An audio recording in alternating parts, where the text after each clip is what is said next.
आप लोग कैसे हो। मेरा न्यू वीडियो में आप लोग का वेलकम है। फिर एक धमाका संग लेके आ चुका हूँ आप लोग के बीच में। जो भाई मेरे गाना को सुनते हो तो लाइक करें, कमेंट कर, शेयर करना भूले। यह गाना फेफड़ा खत्म भइल उसी तरह पर लिखा हुआ सॉन्ग है। चलिए आप लोग इस गाने को लाइन बाय लाइन सुनाते हैं। मस्त लगे तो भाई के लिए लाइक करें, कमेंट कर, शेयर करना भूले। यह गाना ऑफिशियल बबलू विजल पर जाएगा। चलिए आप लोग गाना।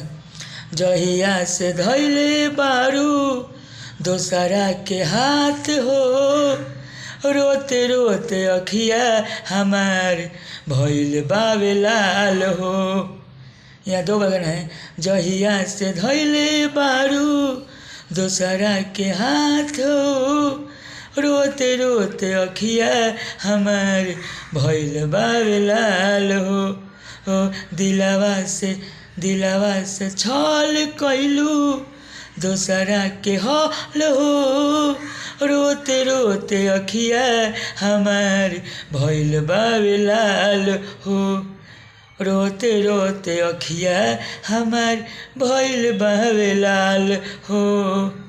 यह उचित तरह पर लिखा हुआ सॉन्ग है। यह मुखरा है। चलिए अंतरा सुनाते हैं। अंतरा आप लोग सुनिए, मेरा गाना को शेयर कीजिए ताकि दूसरे के पास जाए।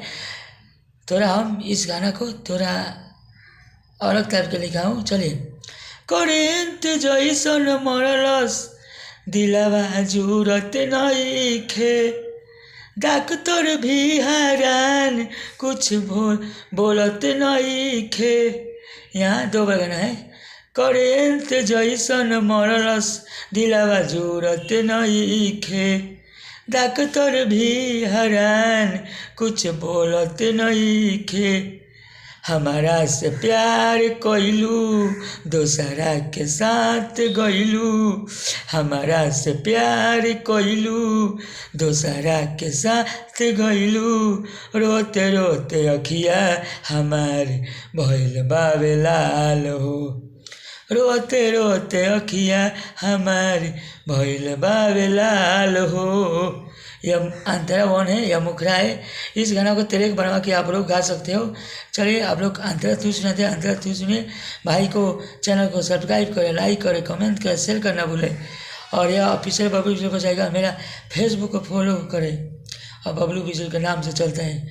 चलिए आप लोग अंतरा तू सुनाते हैं।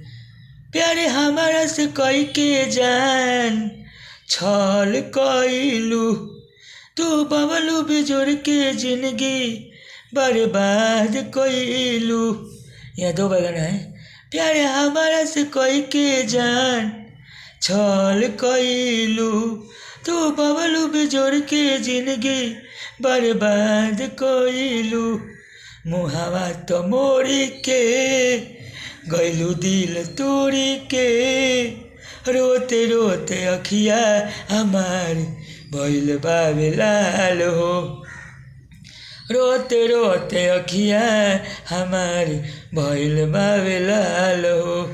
चलिए अगले वीडियो में आप लोग का वेलकम रहेगा। फिर धमाका संग आप लोग के बीच में लाऊंगा। कुछ नया न्यू तरह लेके आऊँगा आप लोग।